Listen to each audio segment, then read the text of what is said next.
Today I will be showing you how to make an FPV platform that takes only 10 minutes or less to build.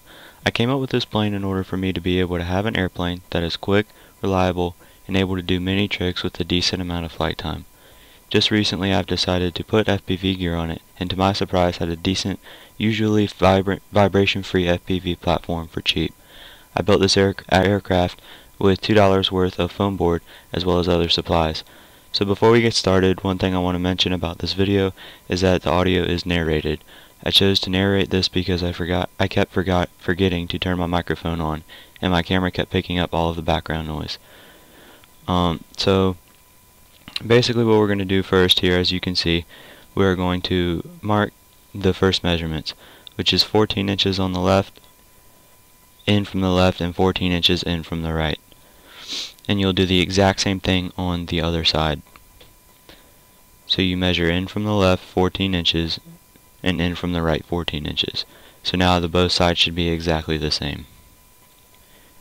Now we're going to go ahead and mark the point where we're going to fold it, which is 4 inches up.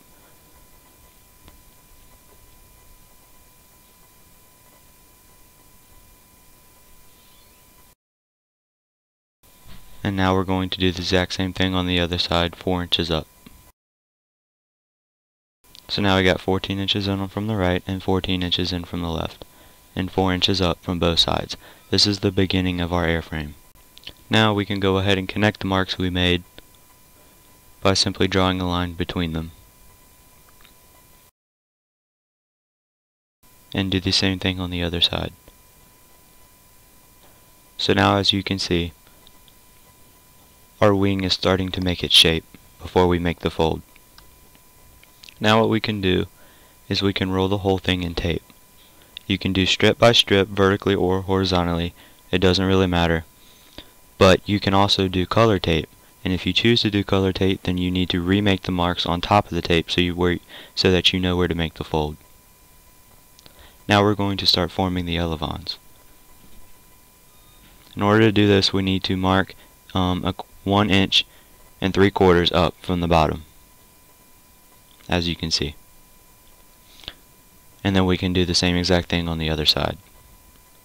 Now really it doesn't matter if you do it on this side, it really matters if you do it on the other side, but just for safe measures we'll do it on both. And you can go ahead and draw the line to connect those. So as you can see, we did the same thing on the other side. We marked 1 inch and 3/4 up on both sides and then drew a line across to connect each other. Now we need to make the separation between the elevons. This is simple because we've already made the 14 inches in on both sides. So those are because the foam board is 30 inches long, there's a 2-inch gap between these. Now you need to make these marks on the line that we drew to make the elevons and on the bottom. So you make a direct square just like this.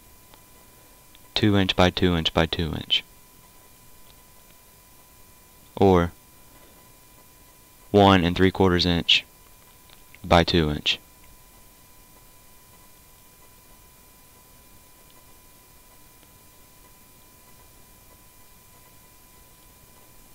Now for safe measure you can put tape across the elevons if you want to.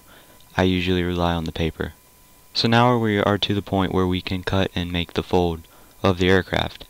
And you don't want to cut all the way through, you only want to cut about halfway, leaving the paper on the other side. This is important so that you get the folding effect. So we'll go ahead and cut that.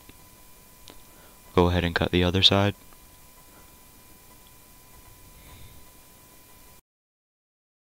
And now we can make the folds to form the aircraft. Now as you can see, there is excess where we put the flap down. This issue can be solved by just cutting off the excess.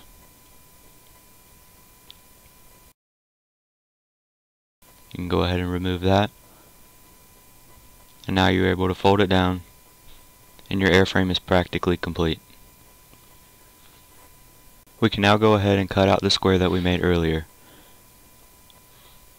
This will allow for separation between the elevons so that we can bend and fold them, and they are easily moved during flight.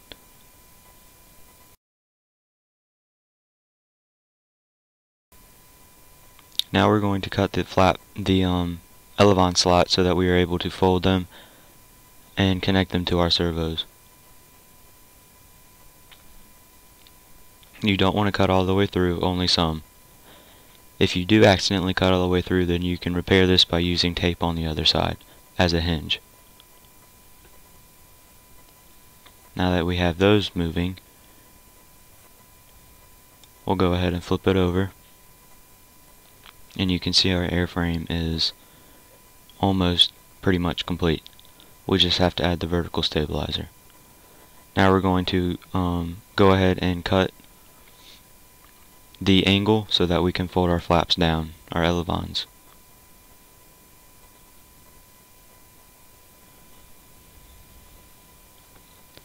This is really hard with a dull blade, so I recommend a very sharp blade because this took forever.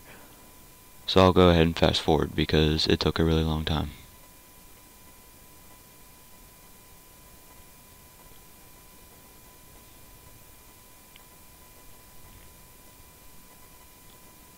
So there we go. Our elevons have full movement. Now all we have to do is glue down the flaps that we cut earlier. It doesn't really matter what order you go, this was just the way that I did it. This is the aircraft that was already completed. Now I know it looks weird, but that yellow piece of paper is to cover up my FPV information. For when I fly FPV, I have my name, address, and ham radio call sign on there. So that's why that's on there. I didn't want to put that on the internet, so I covered that up. So if any of you are wondering why that piece of paper is there, that's why. Now, the horizontal stabilizer is about 6.5 inches wide at the base and about 6 inches tall. Now, as long as you have that base, you should be perfectly fine. I use the vertical stabilizer as a guide for my CG and where to place everything, but you don't have to make it that short. You could make it taller, you could make it a different shape, but I found it works best with 6 inches at the base.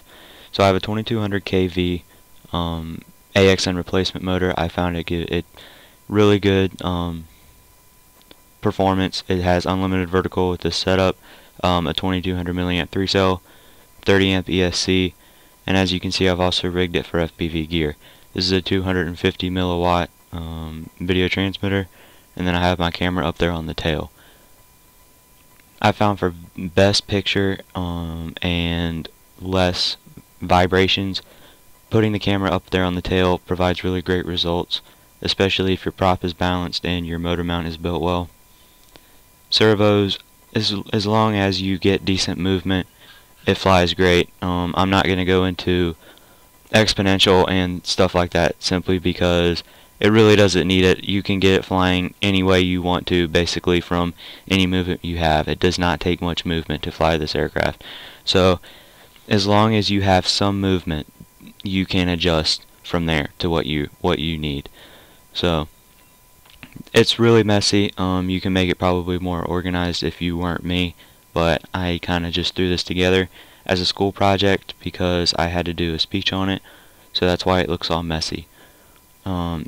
So the speech had to be 10 minutes long, so that's why I said you could build this aircraft in under 10 minutes. So yeah, there you go.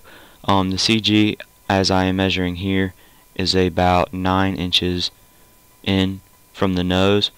That's where I found that it flies okay. It flies great that way. You can do mini tricks, barrel rolls, anything you need to. And as I'm showing here, I've reinforced the motor mount with popsicle sticks and barbecue skewers and hot glue.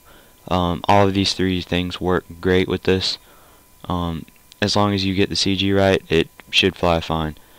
I tried a Mobius. I can't get the Mobius because it's too heavy to fly on this. So if you're looking to record, either find a way to put the Mobius on here, or you're going to need a computer recorder for the camera itself. So thanks for watching. Comment, rate, subscribe. I do believe I'll be getting a flight video of this pretty soon, so that y'all all can see it. See you later, and thanks for watching.